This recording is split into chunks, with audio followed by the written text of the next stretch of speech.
But I've been doing the online marketing thing and with some direct marketing mixed in for about 17 years now. So yes, that makes me sort of an old dude.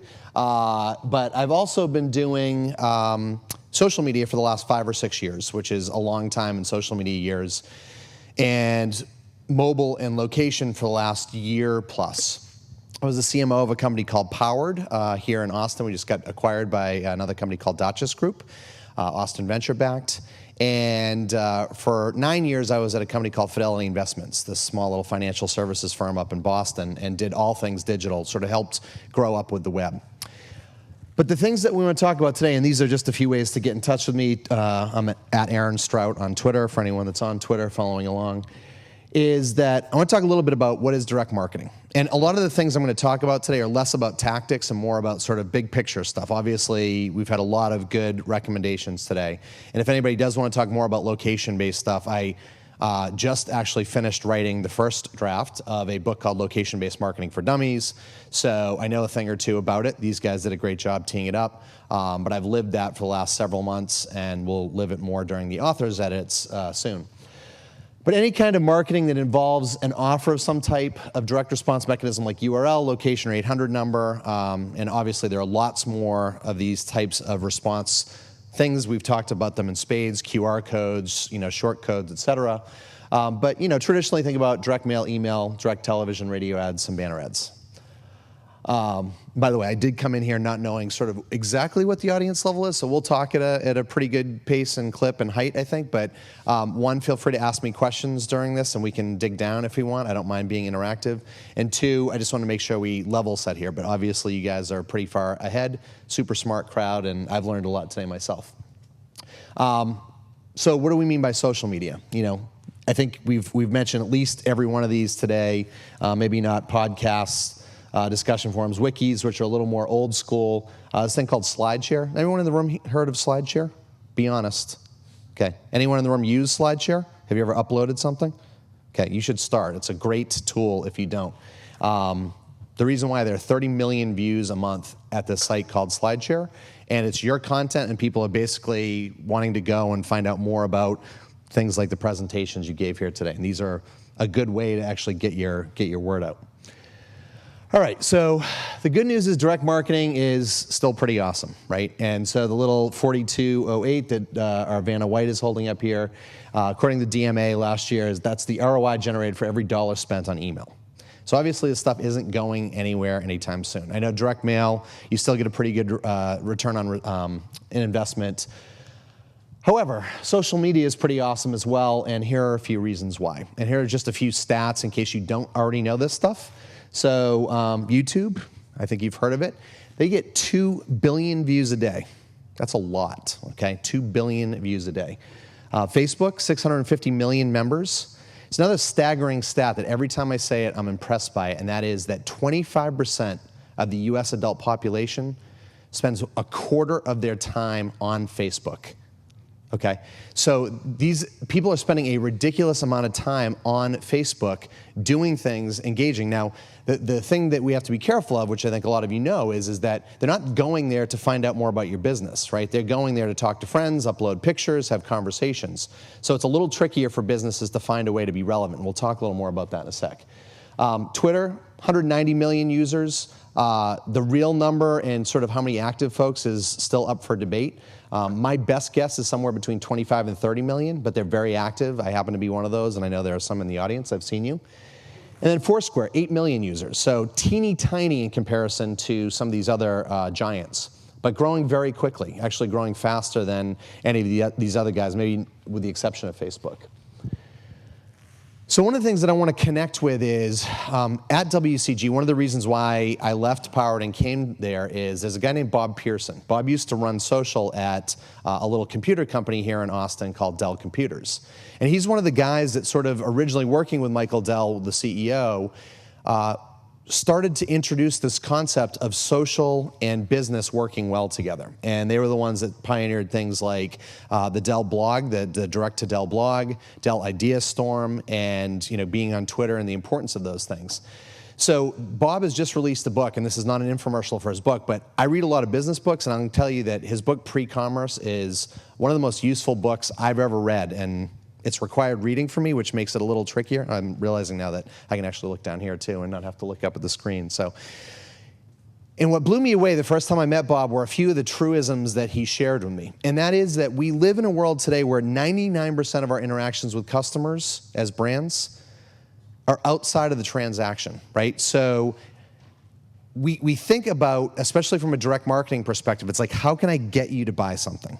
And that's a good thing, right? I mean, we all know that at the end of the day, you don't get paid if you're not making sales. But part of what this whole idea of is with pre-commerce, instead of just e-commerce, it's how do you start to think about all the things that surround what's going on the web, and how do you start to think about, you know, all these interactions, and how can social media play a role with that, and how can direct marketing play a role in that? So if you go through this list and you think about the fact that customers see one experience with a brand that's continual and cumulative. And what that means is that the brand no longer owns their brand. I won't say that they've ceded it to their customer, but they share the brand with their customer. And the reason I say that is because there are so many people putting out content now about your brand on Twitter, on Facebook, on YouTube, on SlideShare, that you're more of a curator of the brand and you're steering the brand rather than this command and control that we had the advantage of in the past. Anyone have a problem with that? Sometimes I know there are certain people like, damn it, there's, you know, we own the brand as brand marketers. So good, either that or nobody wants to. Everyone's like, just get me out of here, I want to get to the hotel. Decisions for e-commerce will increasingly be made via search. Who here has ever used this search engine called Google? Raise your hand. Yeah, okay. I'm being facetious. Of course you have. But it's the way we find things now for the most part. And actually, you know, a couple interesting tips, and one is that 15% of all search now, at least coming through Google, is via mobile. But it's not cannibalizing desktop search. It's actually filling in the gaps, and so people are doing it at places like this, at night when they're running to the, you know, the restroom, at lunch, or whatever. The other thing that's amazing is the fact that over the last couple of years, search via mobile has grown by 500%. So people have really started to do it everywhere they go. And it's how they find things, right? So if finding things and making sure your brand or your clients' brands are easily found, what's a good way to do that? Content, right? Content is one of the things you need to start thinking about, because you can obviously pay for search. You can do SEM. Hopefully everyone, you know, considers that as part of their mix. But coming up in the organic search and coming up on that critical top 2 or 3 spots, 2 if you're on mobile, 3 if you're on the web, and people on average do 2 searches to find things, okay? If you're not coming up in those top boxes, then you're a little bit dead in the water in terms of getting people to come to you. And you know, one of the things that hopefully you've all done with your clients or you've done for your brand is you've done a search, and you know, for the most part, you'll probably come up with your website. But if we go back to that first bullet, that 99%, if I'm not buying something, a lot of times your website is not geared for me to come into your .com and start an engagement process. It's how do you find out more about our products? How do you find out more about our management? Those are all good things. You don't want to hide those things. But at the same time, think about how can I start engaging you right out of the gate, because there's a good chance that maybe you're not looking for me to sell you something right out of the gate. You're just doing a little bit of research. That's kind of the way people do this stuff. So last point, the question is, how well do you really know your customers, and how well do they want to know you, right? So this is something that we should all be asking ourselves, and we're going to talk a little bit about this in terms of influencers in a minute and the importance of influencers. So hopefully this, you know, the nice thing is we had some of these berries earlier, and I think you'll probably have some of the wine later tonight, but this is a key point, and 65% of us view ourselves as visual learners. I know I am. That means that I learn stuff better, pardon the bad grammar, when I can see it, when I can watch a video, right? So thinking about how do you make this whole journey and this whole interaction with your customer base more of a visual one. That doesn't mean negate the text. That doesn't mean don't do audio, because there are people that sit in cubicles still, and guess what? They don't want their boss or their peers necessarily seeing them watching video sometimes. But it is a nice benefit when you can make that as, you know, one of the things that they can do. And that's why YouTube is such an important piece of your strategy, or Vimeo or Blip.tv, if you're thinking about this, to make sure you're creating content. And it's not just infomercials. I can tell you that people don't go out and search for infomercials for the most part. There are those of us insomniacs that once in a while get stuck watching them at 3 or 4 o'clock in the morning, but it's not by choice for the most part. So if you think about this, and there's a study that Dr. Wei Jima, I'm hoping I'm pronouncing that correctly, an assistant professor of neuroscience at Baylor College, proved that the brain naturally uses images to clarify ideas and thoughts. So, this is scientifically proven. This is not just a, let's take a, swag in the air. We're all multi-channel consumers, right? This hopefully doesn't surprise anyone in the room. 92% of Americans get daily news from multiple platforms, according to Pew. 60% get daily news from a combination of online and offline sources. And Generation Z, so anyone born after 1992, has 3 open channels on average. And my kids, who none of which are born after all are born after 1992, sorry. They use 3 to 5 channels sort of simultaneously on a regular basis. They're looking, they're listening to music, they're watching TV, they're on their DS or their, iPad, they're texting, they're, on the web. So more and more, this is the way people are doing this. It's not necessarily right, but it's the way we're being hardwired, or our kids are being hardwired. And there's 2 reasons to remember this. One is obviously these are your new customers, or your customers of the future, right? The bowlers of the future. But also these are your employees of the future. There's an age wave coming, and these are the people that are going to be in your workforce. So being aware of sort of how they think and do things may impact how you do marketing and how you ask them to do marketing. I think this is the last slide, and then we'll get into a few companies that are doing good jobs. So content distribution. This is a powerful one because this says a content syndication network reaches 20 to 40x more people if you keep in mind the 10 channels. If you remember the 10 channels that I put up before, and that's things like Flickr for photos, it's YouTube for video, wikis, podcasts, data that you can manifest through SlideShare, social networks, microblogs like Twitter. And that doesn't mean it's a one-size-fits-all, right? Shame on you if you're doing a blog post or a video or a white paper and you try to kind of stuff it into all the other channels. You do need to right-size it. You do need to think about, if I'm going to do a video, maybe I can strip the audio out of it and create a podcast out of it. But maybe not. If you're, a lot of hand gestures or whatever. If anyone's ever seen the show Mike and Mike in the Morning on ESPN, they do something that's pretty impossible, and that is they do a TV show and then they broadcast it via the radio at the same time. And it's hard because if any of you have ever tried to do that, like not doing too many gestures and not sort of relying on visual cues too much, but also keeping things visually interesting for your audience is tough. So how can you do things like that? And then how can you share them in places like Twitter and Facebook? But thinking about it from an educational standpoint versus, again, that infomercial, how do I pitch you stuff? Because we don't like, as human beings, to be pitched for the most part. I mean, I don't know, raise your hand if you like to be pitched. I don't, I know that. I like to buy, I like to sort of feel informed, and I like to be able to do it easily in the channel I want to if I'm ready to do it. Thinking about your media mix. So know about your social media channel mix. I think a lot of us probably have at one point in time at least done the media mix, whether it's focused on direct marketing, whether it's doing paid advertising or paid search or whatever it is, but paying attention to what's your social media mix and how does that work in conjunction with your paid media. So your earned media, your own media, and your paid media all working well together. And what are your money words? If you do your homework right, you can actually get down to the 10 or 12 words that drive all of the business that you do on a regular basis. And obviously the more products you have, the more of those that are out there. But we've done this for a lot of big clients, and we work with clients like Pfizer, Medtronic, Warner Brothers, Intel, HP. So, I'm not talking about, Torchy's Tacos down the street. I love Torchy's, but, we're talking about some big brands that have helped us validate the fact that this is actually true. Search, we talked about this. This is becoming the decision engine, and what comes up in search influences our preferences. It influences how we buy things and how we share things now. I don't know if you heard about that announcement of this thing called +1.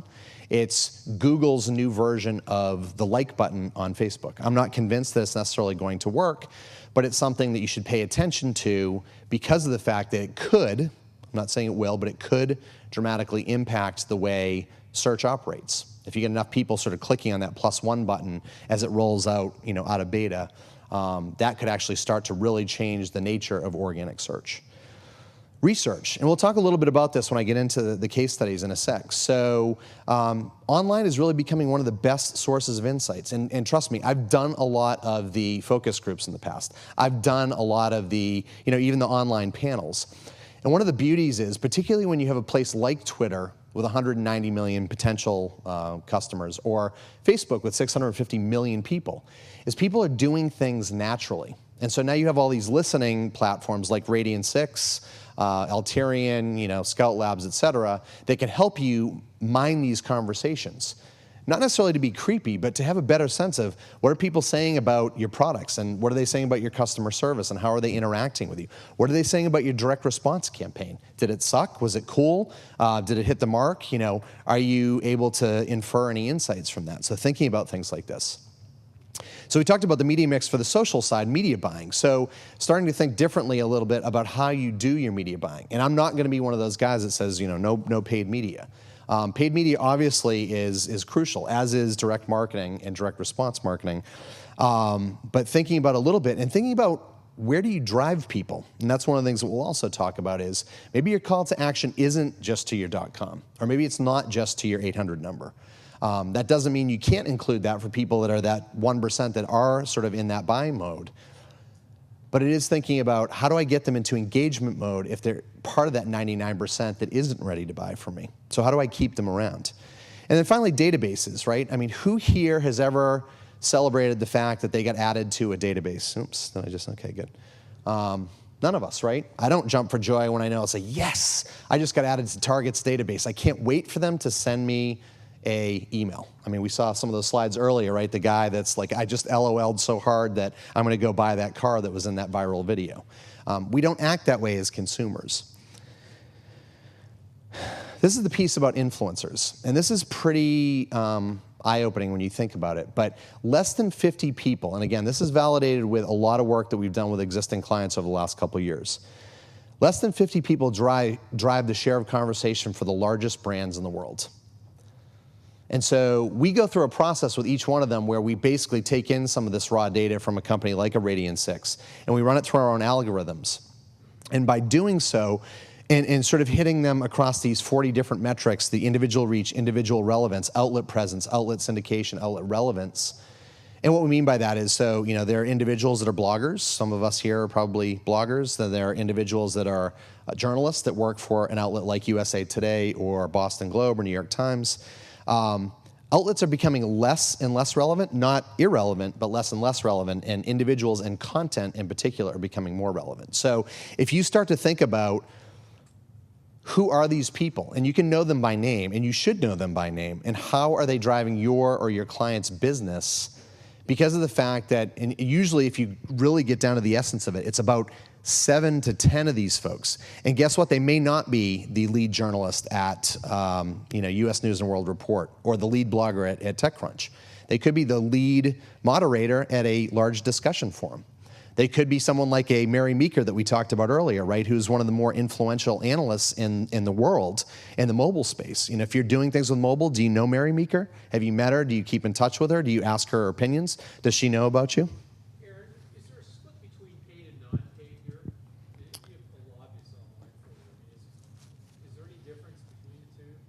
In terms of influencers? Yeah. Well, I mean, the simple answer is, of course there is, right? But there are ways that you can accomplish your goals using both. And some, for instance, there are some bloggers that would blanch at the fact, that you'd even mention money. And there are certain journalists, obviously, that can't take money.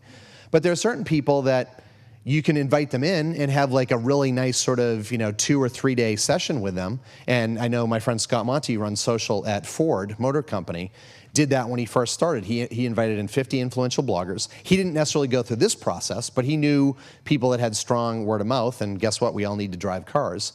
And he invited them all to Detroit and brought them on a closed test track and let them drive cars and took them out to dinner. And so he didn't pay any of them, but he sort of gave them some nice benefits, created a nice experience for them. So I think it's how can we surprise and delight these folks? And by the way, some of these might be your customers. Some of these just might be an influential customer that is talking about you all the time. Maybe they're on Twitter, and maybe they've got 500,000 followers. Maybe they have 20,000 followers, but they're all the right followers.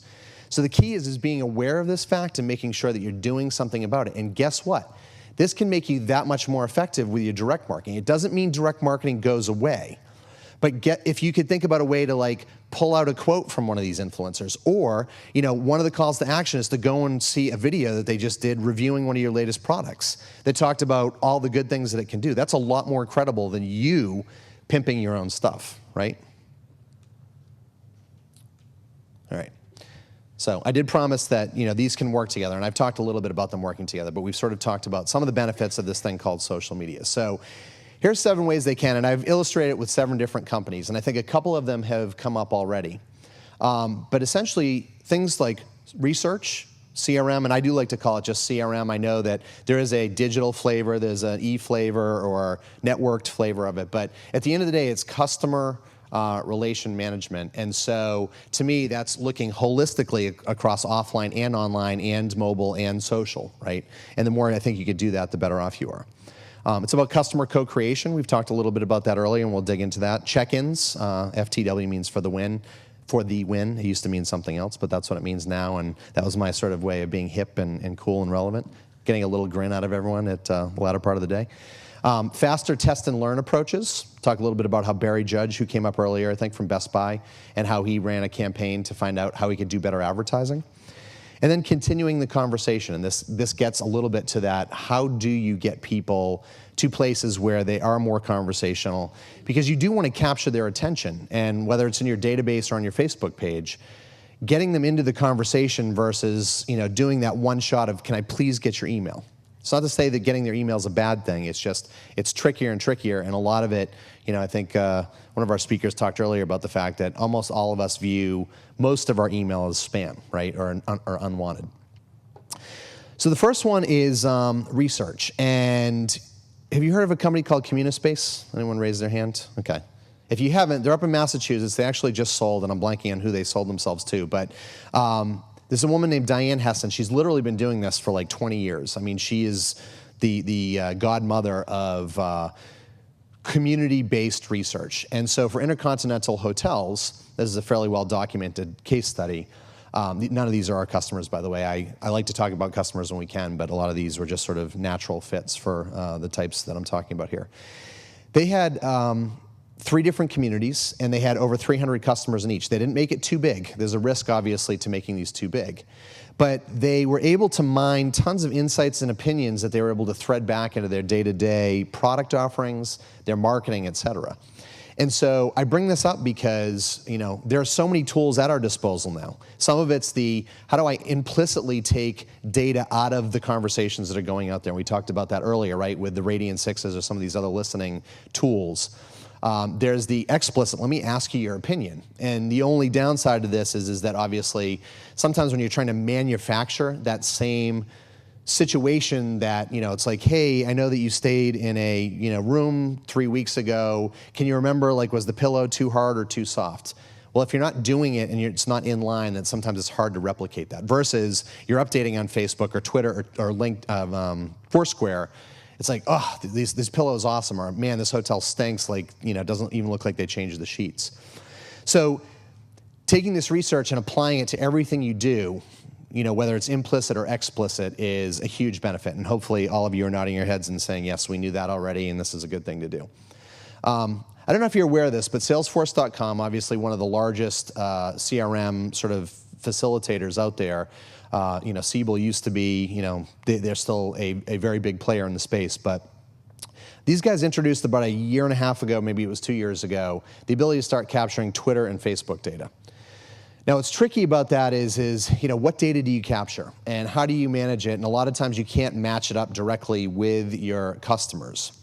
But what I will say is that it's a lot easier if you can capture that data now and sort of maybe even if you hold it aside in a separate place if you don't know what to do with it, versus waiting another year or two and then capturing the data and figuring out shoot, I really wish I had 3 years worth of history that I could go back. Now I know what the value is of retweets and, likes and, shares and things like that. So the fact that this can actually help you with your research, because now if you're thinking about a direct marketing campaign and you're trying to get more of a holistic view of your customer, you can start to see some of those psychographics that are happening through their conversations that they've got, what's in their profile, who do they retweet, who are they friends with, all these good things. Customer co-creation. So we talked about Starbucks earlier, and I'm a huge Starbucks fan, and I use the mobile app regularly, and I love everything that they do, and that's not usually me because I'm not a huge I love you, big corporate America. But one of the cool things that they did a few years ago, and they were one of the pioneers in this space, is they created this site called Starbucks MI&DS, or MI&DS. Starbucks MI&DS. And it's a pretty simple premise, but it was this idea of crowdsourcing and allowing people to share what Starbucks could do better. Things like, we want coffee-flavored ice cubes so that when our coffee melts, if we do an iced coffee, we're not left with watered-down coffee. Or those little green swizzle sticks. Anyone ever see those if you go to Starbucks? You stick them into the little hole if you have hot coffee so it doesn't spill all over you in your car. That was an idea that came out of this. And so, one, this can help you understand not only from a product perspective, from a customer service perspective, but a marketing perspective. What are people thinking about? Do they like your campaign? In their case, they've got a pretty big loyalty program. They send out postcards, and you can get, your every 15th drink you get for free. But they can get real-time feedback in this, and not just in an egalitarian way where it's sort of a fire hose and they've got 500,000 people telling them the same thing. They're saying, no. You as the customer, we want you to come in and help us. Tell us which of these ideas suck and which of these ideas are good, right? Because we want you to be, not just the ones contributing. We want you helping us to make the decisions and showing us what's going to rise to the top. And they literally have had hundreds of thousands of new ideas that have come in here.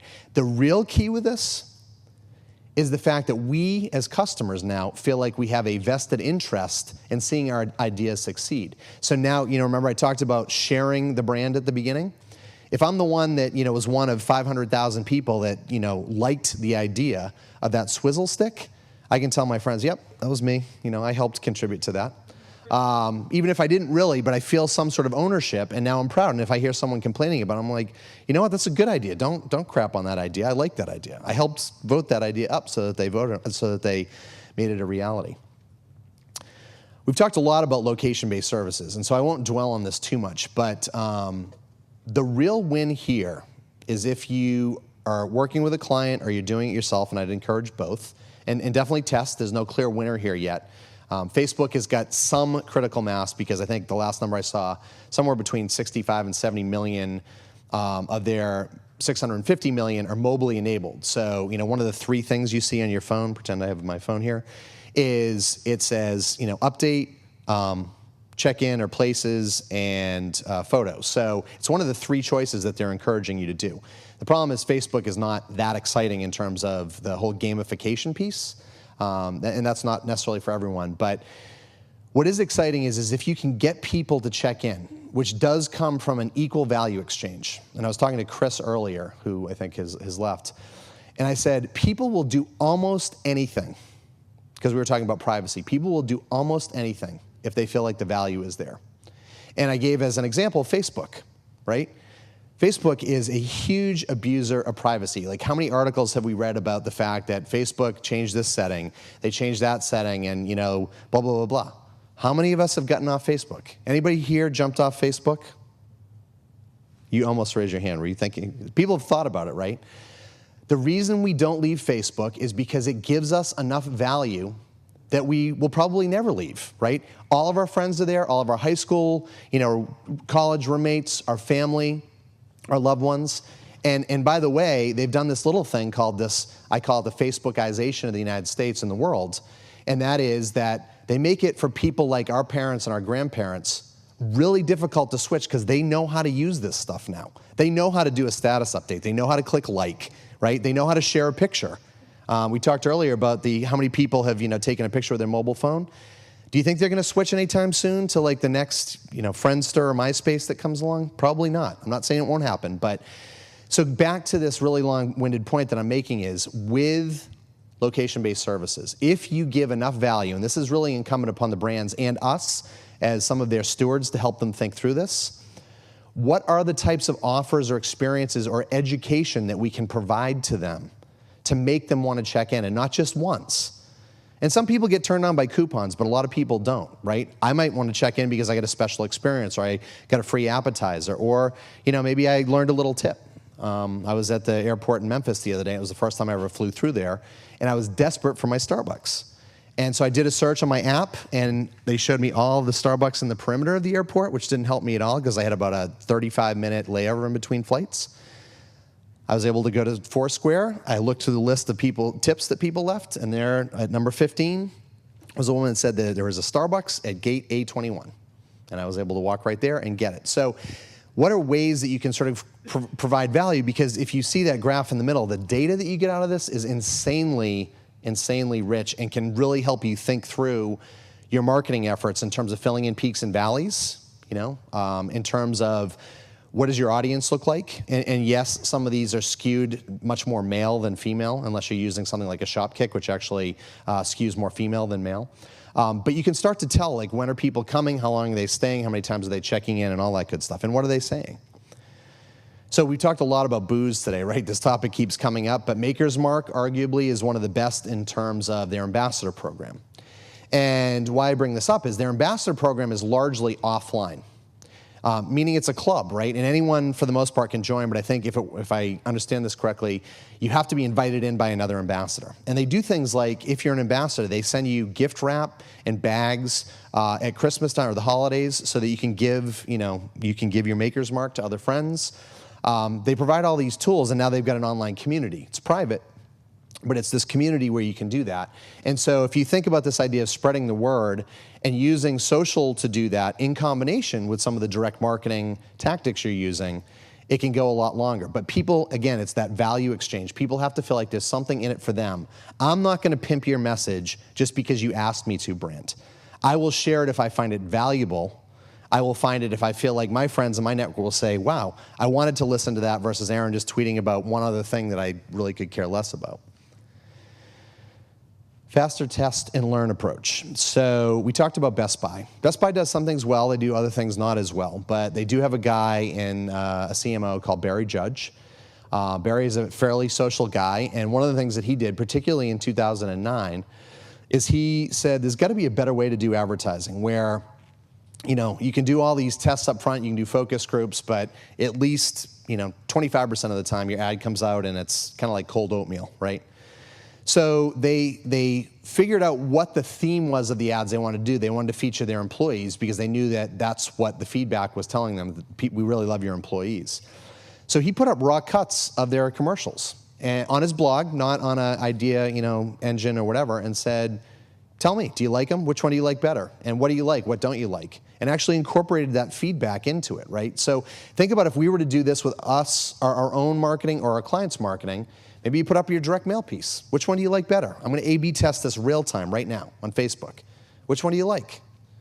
And that way, when you roll it out, you could say, P.S., by the way, we actually asked you, our audience, which one you liked better so that when we push this out there, we had a better sense of how this worked. Even if it's not materially better, there's that sense of ownership. And if people start complaining on Twitter or Facebook or whatever, the folks that voted for it will come in and say, yep, no, I voted for it. I liked it. I thought they did a cool thing by doing that. So you can learn more, you can test and learn more, and you've got, again, that sort of buy-in from your audience. So this is the last one, and we may end up a little early, although, like I said, happy to take questions. This is what I call continuing the conversation. And so this is that concept of instead of driving people to your website, and they do, by the way, sneak in their website down at the very bottom, but you see that blue Facebook logo right here? The idea is to try to get people to come over and connect with them on Facebook. And I don't know if you've seen it, but there is a Farmers Insurance, or sorry, State Farm TV ad now. So they're spending money on their direct response television, which I've seen them roll in national spots, where instead of driving them to their website, they drive them to their Facebook page, which is becoming the back door or the second door into any brand. And if you're doing a good job on your Facebook page, it's a more social experience. So if we go back to that 99 to 1% ratio and you think about what do most of us do most of the time with a brand, we're not thinking about how do I go and buy some more stuff from them. You're thinking about, do I want to put them in my consideration set? Do I want to buy at some point down the road? So you usually sit somewhere at the top of that marketing and sales funnel, not down at that 1% of that conversion point. So what are the calls to action that don't necessarily, allow them to veer off into space because you've spent hard-earned dollars getting them to this place? But how do you encourage them to continue that conversation someplace and make sure that it is a rewarding experience and making sure that there are ways for these people to stay in touch with you, right? How do you get them to like you? Do you ask them, maybe you do a weekly quiz or you have a weekly giveaway or you ask for, you're a Red Sox or Yankees fan. Do you like UT or Oklahoma? So little things like that. And getting people having conversations and feeling like that's now becoming a community for them to have conversations about things. And I think that's it. And so if anyone has questions, we are, 3:40. So I just about did my thing. We might get out of here a few minutes early. Anyone got questions? Yes. You referred to the influence as being the sum of the individual's influence and then the sum of the syndication and the outlet's influence. What tools do you use to locate those individuals and measure their influence?